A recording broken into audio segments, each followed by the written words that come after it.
October 1993. The setting sun casts long, eerie shadows across Neverland Ranch. A film crew has just arrived, their mission to capture the magic of the King of Pop's private wonderland for a documentary. But as darkness falls, they will capture something else entirely. Something that was never meant for human eyes. The director, Marcus Webb, had been warned. The head of security, a serious man with tired eyes, had pulled him aside earlier. "Don't film after midnight," he'd said, his voice low. "Mr. Jackson has rules about that." Marcus had just smiled. Rules were for other people, especially when you're chasing authentic, raw footage. He would come to regret that decision before the next sunrise. With Michael Jackson away in Los Angeles, the crew had the entire ranch to themselves. The silence was the first thing they noticed. It was a heavy, unnatural quiet. The sprawling amusement park, a beacon of joy by day, stood like a still graveyard in the fading light. The Ferris wheel was motionless, a silent giant against the purple sky. The carousel horses were frozen mid-gallop, their painted eyes staring blankly into the encroaching darkness. The cameraman, David Chen, felt it first. A sudden, biting cold that had nothing to do with the crisp October air. He shivered, rubbing his arms. "You feel that?" he asked Lisa Martinez, the sound technician.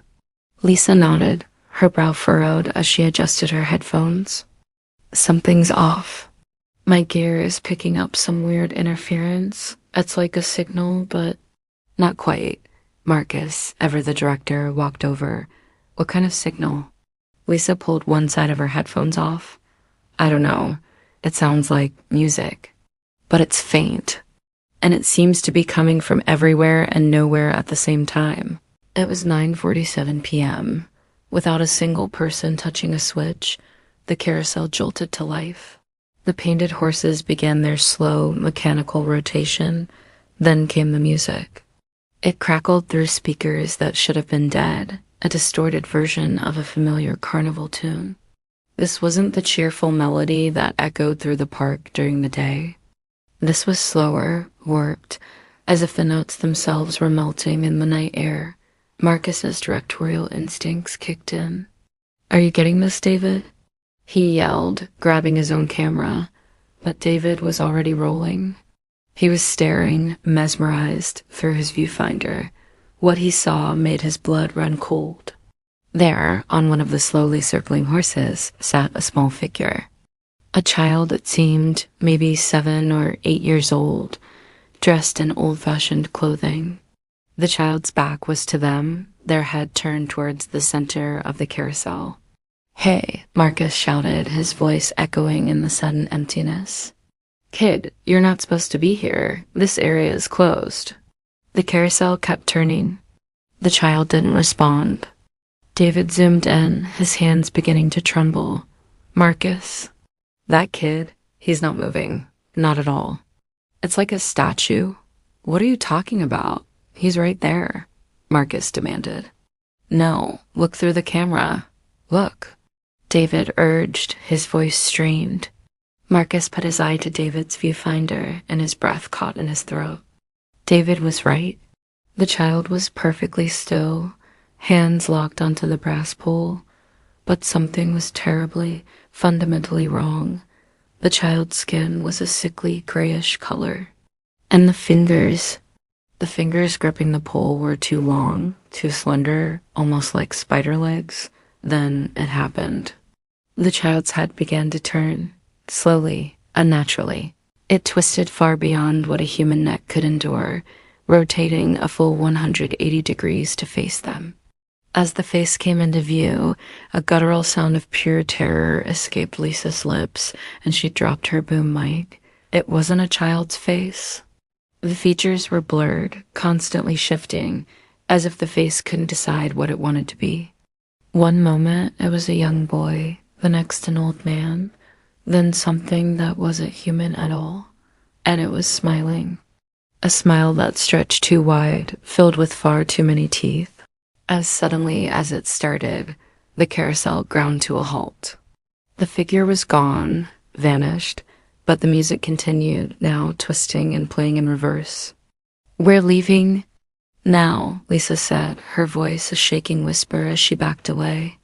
Wait, Marcus protested, his journalistic curiosity battling his fear.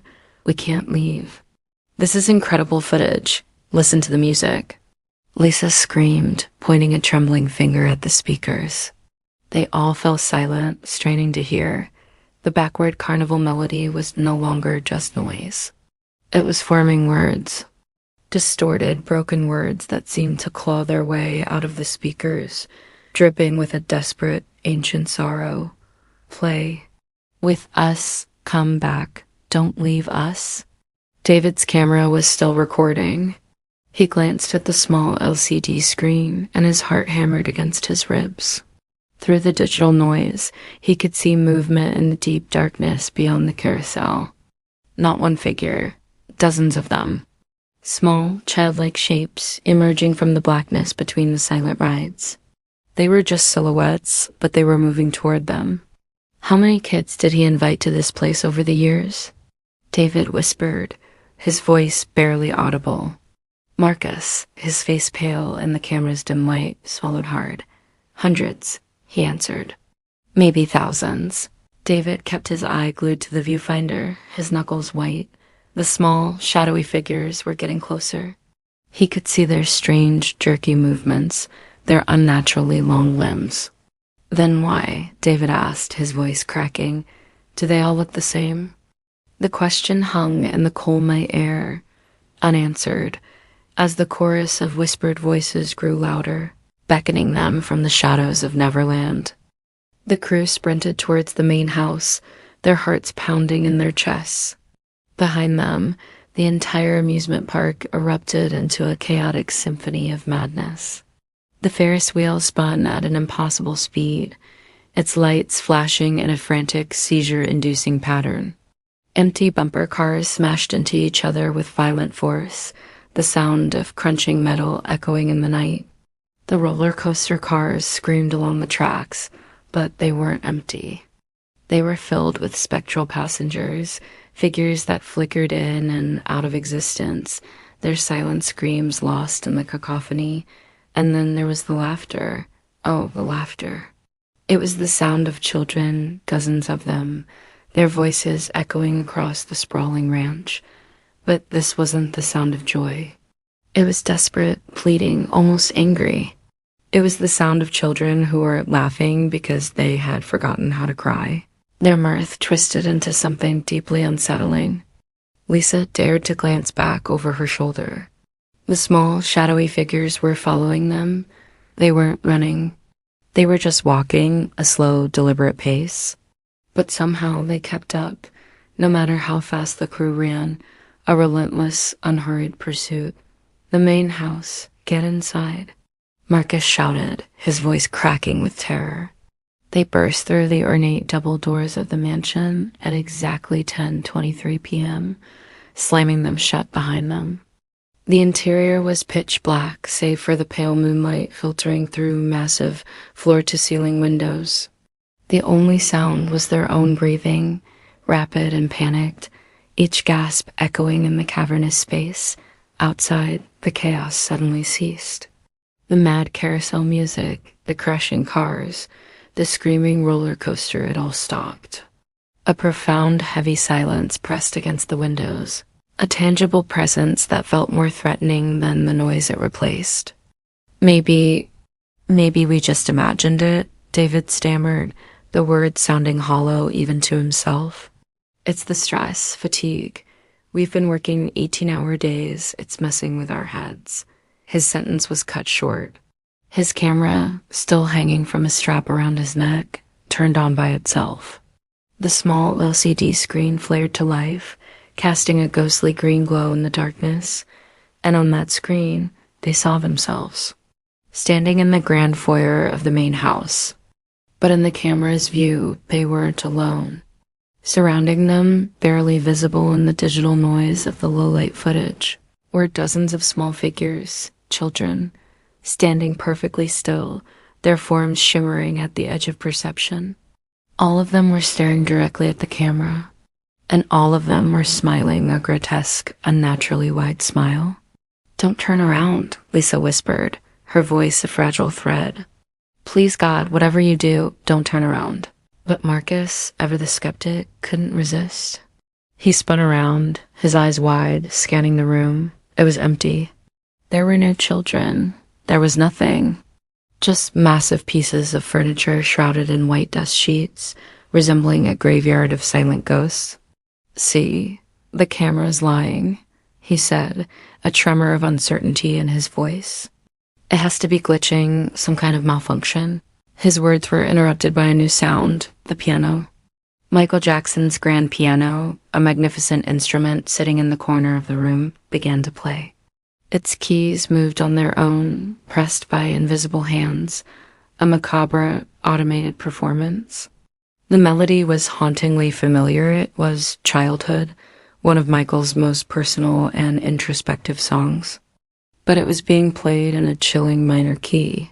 Its gentle nostalgia twisted into something mournful, something deeply wrong and full of sorrow. David, his hands shaking, lifted his camera and pointed it at the piano. Through the viewfinder, he could see them. Small, translucent hands like smoke, dancing across the ivory keys. He could see the faint outline of a child sitting on the bench, its head bowed, playing with a desperate, heartbreaking intensity. "This isn't real," Lisa choked out, backing away. "This can't be real. We're being drugged. That has to be it. Someone drugged us." The security guard, when he gave us water, he must have... The music stopped abruptly. Silence reigned for a single, terrifying beat. Then a child's voice, impossibly clear and cold, spoke from everywhere and nowhere at once. "He promised we could stay forever." And then the lights came on. Every single light in the mansion, chandeliers, sconces, lamps all blazed to life simultaneously, flooding the cavernous space with brilliant, unforgiving light, and the crew saw them. They were everywhere. On the grand staircase, in the long, shadowy hallways, standing in every doorway, sitting on the sheet-covered furniture, dozens of children. They were from all different time periods, their clothes a ghostly fashion show spanning decades. Some looked solid, as real as the crew themselves. Others were translucent, their forms wavering like a heat haze. And some were a little more than shadows, dark patches in the shape of children, voids in the bright light. None of them moved. They just stood there, a silent, spectral audience, and stared. They stared with hollow, empty eyes that seemed to hold an eternity of sadness and a wisdom far beyond their years. Who are you?" Marcus whispered, the question barely escaping his lips. A little girl in a frilly 1980s party dress took a single step forward. Her mouth didn't move, but her voice filled the room, a collective whisper that seemed to come from all of them at once. "We're the ones who never left. The ones who loved it too much. The ones who wanted to stay in Neverland forever. But you're not real," Lisa argued, her voice trembling. You're ghosts, apparitions. We're as real as a memory," the little girl's voice continued, cool and patient. "As real as childhood. As real as the part of him that never wanted to grow up." The girl tilted her head, a gesture that was both innocent and deeply unnerving. "He built this place as a sanctuary, a safe haven, but sanctuaries can become prisons. And prisons, they can become haunted." Another child spoke, this time a boy in baggy 1990s clothing, his form more solid than the others. "We played here, we laughed here. We never ever wanted to leave. And so we didn't, but we got lost," said another voice, this one smaller, sounding like a very young child. "We got lost in the game, lost in the dream, and now we can't find our way back." The first little girl stepped forward again, her gaze locking onto the crew. "He promised we could play forever. He promised the fun would never end, but he left. He grew up. He forgot the rules of the game. And now," the chorus of voices whispered, rising in intensity, "the game never ends. We are the lost boys and girls